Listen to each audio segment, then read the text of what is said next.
Assalamu alaikum wa rahmatullahi wa barakatuh. Chers frères et sœurs, bienvenue sur Rayon d'Islam, la chaîne où nous explorons ensemble les secrets de l'âme et les trésors spirituels de notre belle religion. Si cette quête vers Allah et la lumière du Coran vous inspire, abonnez-vous dès maintenant et activez la cloche, car chaque vidéo est une invitation à se rapprocher de notre Créateur. L'éveil du cœur. Une question oubliée. Ferme les yeux un instant. Respire. Tu entends? Pas avec tes oreilles, avec ton cœur. Quelque chose t'appelle. Une voix ancienne, douce mais ferme. Une voix que tu connais sans jamais vraiment l'avoir entendue. Fa bi'ayi ala rabbikuma tukaddiban. Lequel des bienfaits de votre Seigneur nierez-vous? C'est une question, oui, mais pas n'importe laquelle. C'est une question qui ne cherche pas une réponse, mais qui éveille une mémoire. Pas celle de l'intellect, celle de l'âme, celle que tu portes depuis ton origine, bien avant ton souffle premier sur cette terre. Imagine-toi, une nuit sans bruit, allongée dans l'herbe fraîche. Le ciel est vaste. Tu lèves les yeux, et là, l'univers, dans sa grandeur, t'écrase doucement. Chaque étoile semble posée là avec intention. Et tu ne peux pas t'empêcher de te dire « Quelqu'un m'a offert cela ». Puis le rire d'un enfant fuse quelque part. Pur, léger, innocent. Et sans y penser, un sourire naît sur ton visage. Qui m'a donné la capacité de ressentir ça? Tu manges un fruit. Le goût sucré envahit ta bouche. Tu respires. Ton cœur bat. Tu aimes, tu pleures, tu marches, tu rêves. Et soudain, cette question te revient comme un écho dans une caverne silencieuse. Lequel des bienfaits de votre Seigneur nierez-vous? Est-ce que tu l'entends vraiment? Ou est-ce devenu une répétition lointaine, comme un verset que l'on récite sans y réfléchir? Mais chaque mot de ce verset est un éveil. Chaque syllabe est une gifle douce à l'indifférence, une lumière dans la routine. Regarde autour de toi. Combien de fois t'es-tu levé sans remercier Allah pour la capacité même de te lever? Combien de respirations as-tu prises sans conscience? Combien de fois ton cœur a-t-il été préservé de l'injustice sans que tu ne le remarques? Et combien de fois as-tu nié ses bienfaits, non pas avec les lèvres, mais avec le silence de l'oubli? Le Coran ne crie pas. Il chuchote. Il murmure à ceux qui veulent bien écouter. Et dans Sourate Ar-Rahman, c'est Allah lui-même qui nous parle directement, en posant 31 fois la même question. Pas pour se répéter, mais pour t'atteindre à des profondeurs différentes à chaque fois. Au premier rappel, tu lèves un sourcil. Au 5e, tu commences à réfléchir. Au 10e, tu frissonnes. Au 30e, tu pleures. Ce n'est pas de la répétition. C'est une pénétration graduelle de la conscience.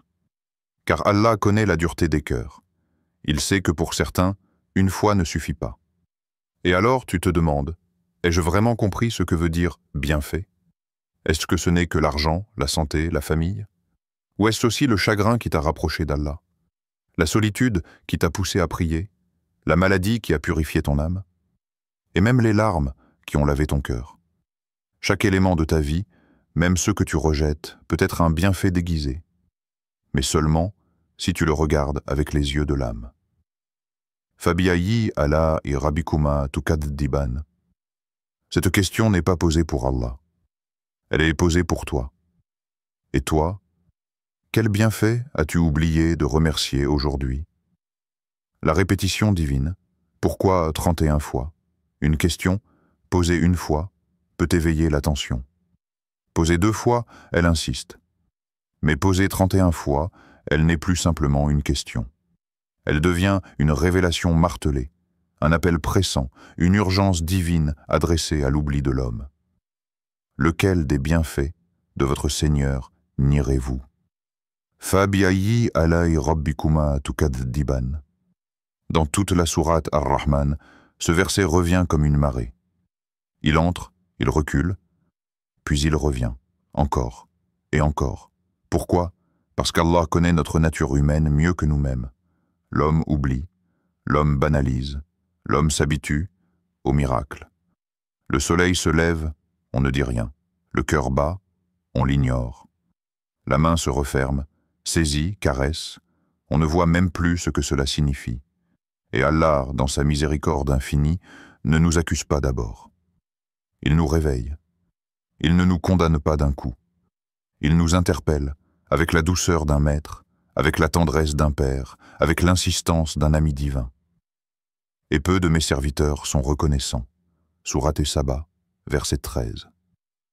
Ce verset est une photographie de notre époque, rempli de ressources, mais pauvre en gratitude, gorgé de confort, mais desséché spirituellement. Alors Allah martèle cette même question, non pas pour lui, car il sait déjà, mais pour toi, pour moi, pour que chaque battement de ce verset fasse tomber une couche de poussière sur notre cœur. Imagine un tambour qui bat à intervalles réguliers. Pas pour le vacarme, mais pour réveiller quelqu'un qui dort trop profondément. As-tu réfléchi? As-tu vu? As-tu remercié? Chaque répétition agit comme un marteau céleste sur la coquille dure de l'insouciance humaine.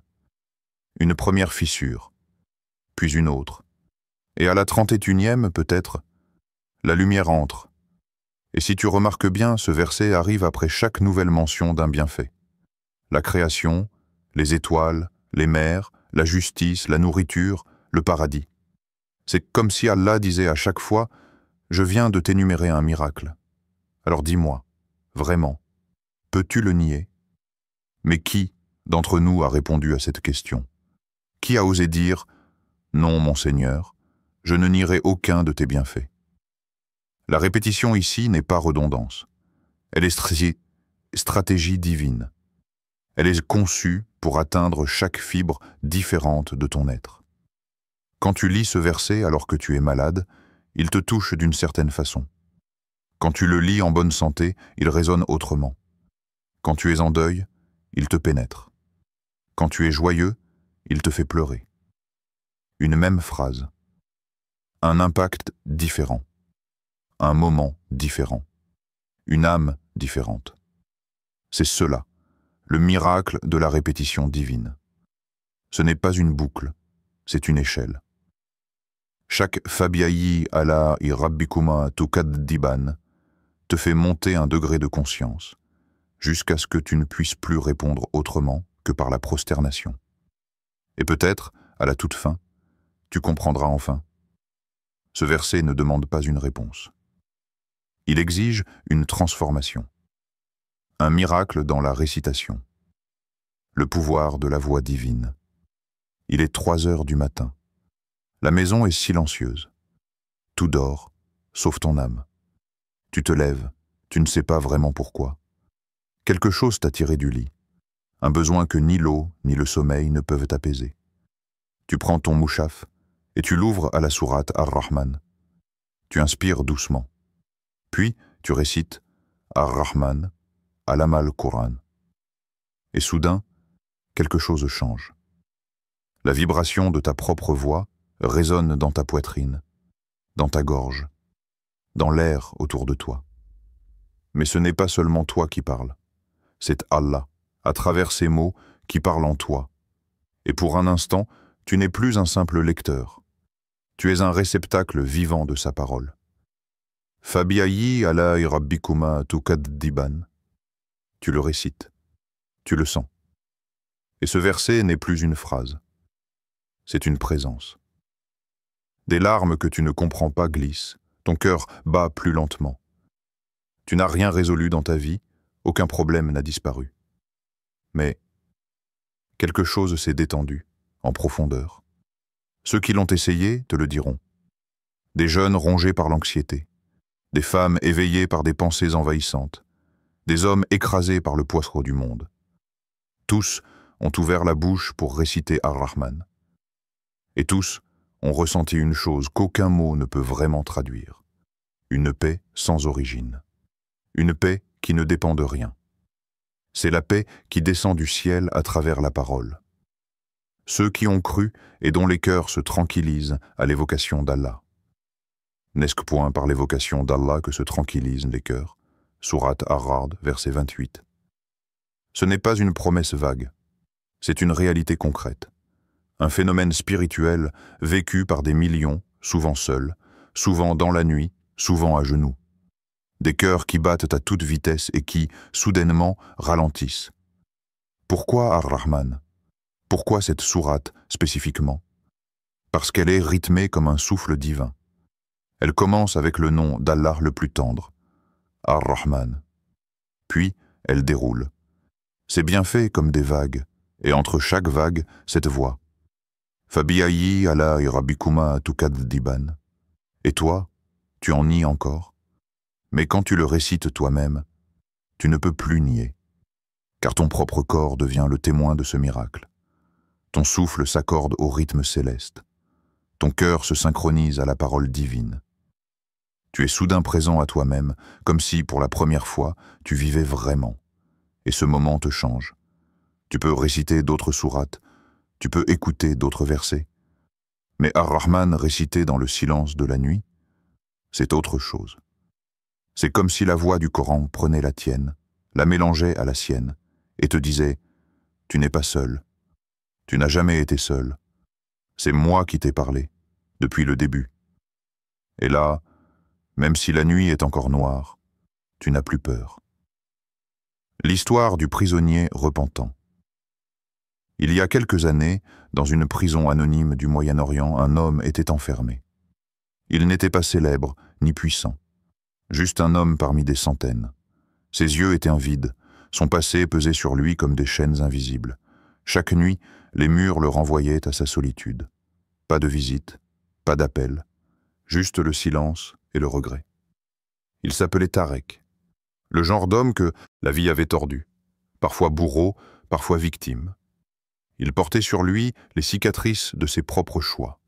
Mais un jour, dans la bibliothèque poussiéreuse de la prison, il tomba sur un livre. Pas un roman. Un mouchaf, abîmé, sans couverture, aux pages jaunies par le temps et les larmes. Et à l'intérieur, une sourate avait été surlignée, annotée par un autre détenu avant lui. Sourate Ar-Rahman. Ce soir-là, sans trop savoir pourquoi, il la récita. D'une voix brisée, hésitante, à peine audible, mais chaque mot lui revenait comme une main tendue, une main d'en haut.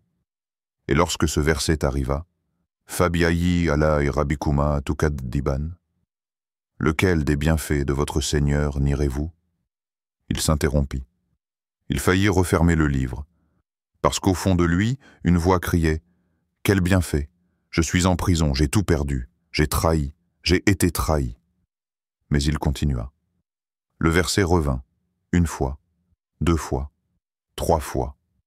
Et chaque répétition brisait un peu plus sa colère et nourrissait un peu plus son espoir. J'étais brisé, seul, mais ce verset me rappelait que même là, Allah me comblait encore. Tarek. Ce ne fut pas instantané. Il ne s'éveilla pas du jour au lendemain comme dans les histoires romancées. Mais chaque nuit, il reprenait sa récitation. Les autres détenus disaient « Le fou récite pour les murs ». Mais Tarek ne récitait pas pour les murs. Il récitait pour son âme étranglée, pour sa culpabilité hurlante, pour sa dignité enterrée. Et un jour, après des mois de procédure, sans aucune attente, la porte de sa cellule s'ouvrit. L'avocat avait trouvé une faille. Le juge, contre toute attente, l'avait libéré. Mais Tarek, en sortant, n'a pas levé les mains vers le ciel en criant victoire. Il n'a pas salué son avocat.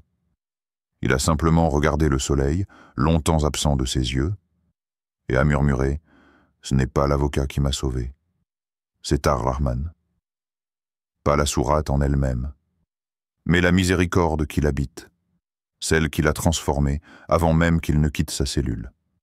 Car sa vraie libération n'a pas eu lieu le jour de sa sortie.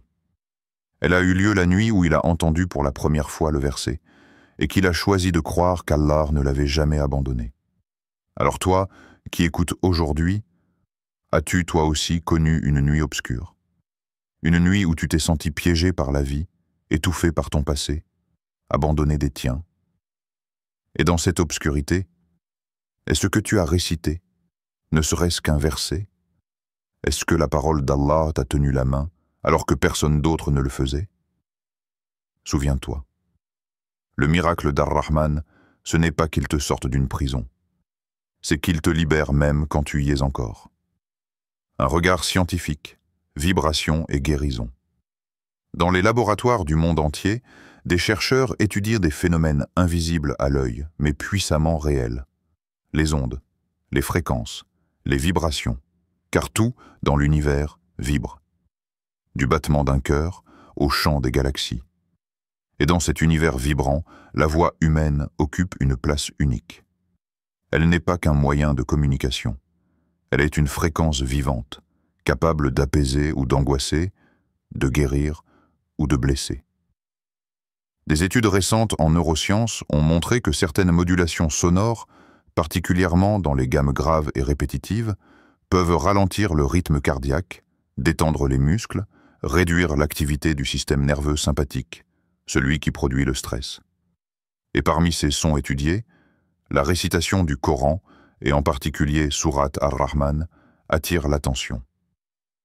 Des IRM cérébrales réalisées sur des croyants récitant cette sourate ont révélé une activation marquée du cortex préfrontal, la zone du cerveau liée à la paix intérieure, à la régulation des émotions et à la connexion spirituelle. En d'autres termes, le cerveau réagit à la parole d'Allah comme à un baume. Ce n'est pas de la magie. Ce n'est pas un effet placebo. C'est la puissance vibratoire d'une parole divine, récitée avec sincérité, qui modifie littéralement les états mentaux. Nous faisons descendre du Coran ce qui est une guérison et une miséricorde pour les croyants. Sourate Al-Isra, versets 80 à 2. Quand Allah parle de guérison, ce n'est pas qu'une image. Il n'est pas dit ici que le Coran est une métaphore de réconfort. Il est dit « Nous faisons descendre » comme une prescription céleste, comme un médicament subtil dont le dosage est contenu dans chaque verset. Et Sourate Ar-Rahman, avec sa structure répétitive et rythmique, agit comme une onde thérapeutique qui entre dans l'être sans frapper, sans forcer, elle résonne. Imagine maintenant, tu t'assois, tu fermes les yeux, tu écoutes un qari réciter doucement Ar-Rahman, ton souffle ralentit, ton cœur suit, tu n'as pas compris chaque mot peut-être, mais ton âme, elle, a reconnu quelque chose. Car la guérison du Coran ne passe pas uniquement par la compréhension rationnelle.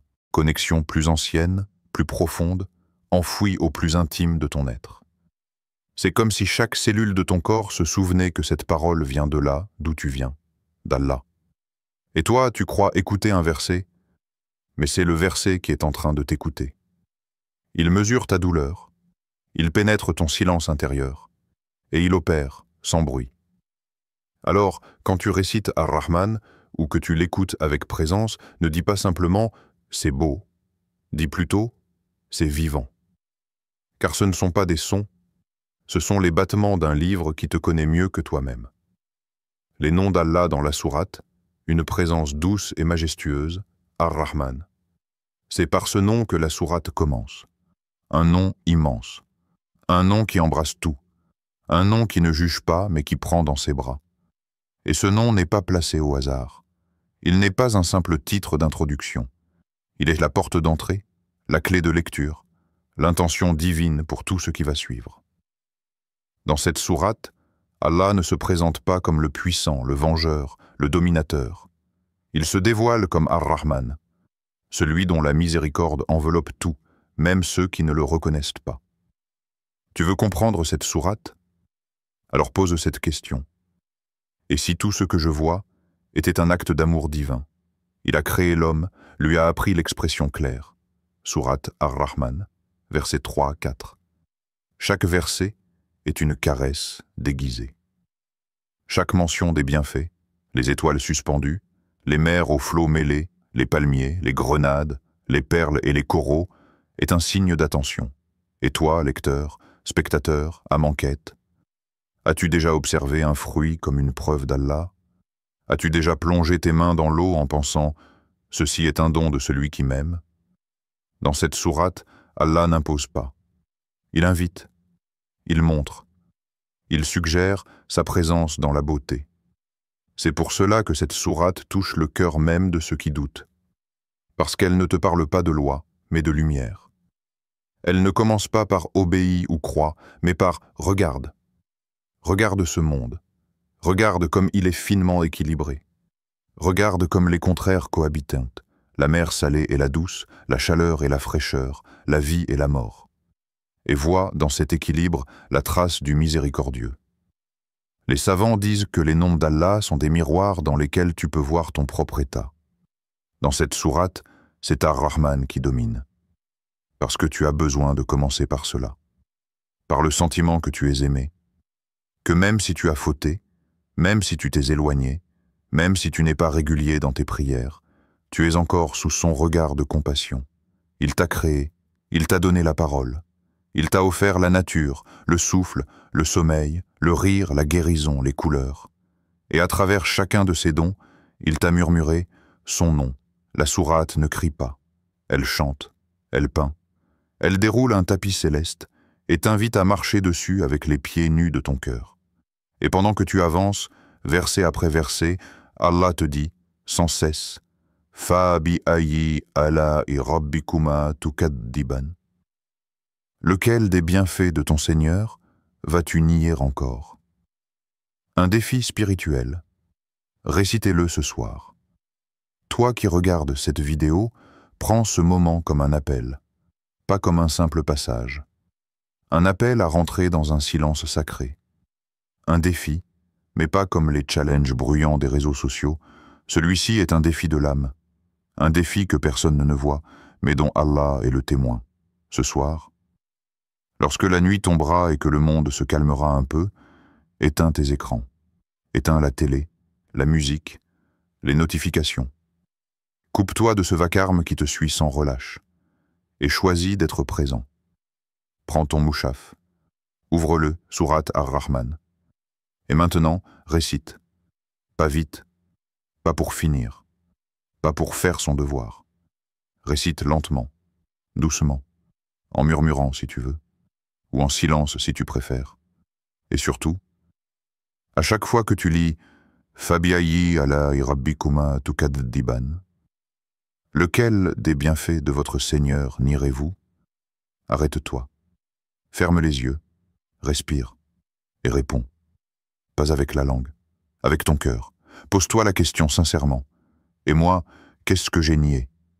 Qu'ai-je ignoré? Quels bienfaits ai-je traités comme normaux, comme acquis? Peut-être penseras-tu à ta respiration, à une mère encore en vie, à une main qui fonctionne, à un toit, une prière, un pardon. Ou peut-être penseras-tu à ce que tu n'as pas, et tu verras alors que même ton épreuve contient des cadeaux déguisés. Car Allah donne aussi dans l'absence. Et si ce soir-là, en récitant, tu ressens des larmes monter sans raison, si ton cœur s'adoucit, s'ouvre, vibre un peu, ce sera peut-être ça le miracle. Pas spectaculaire, pas une lumière descendue du ciel, mais une lumière rallumée en toi. Ceux qui, lorsqu'on leur rappelle les versets de leur Seigneur, ne restent pas sourds et aveugles. Sourate Al-Furqan, verset 73.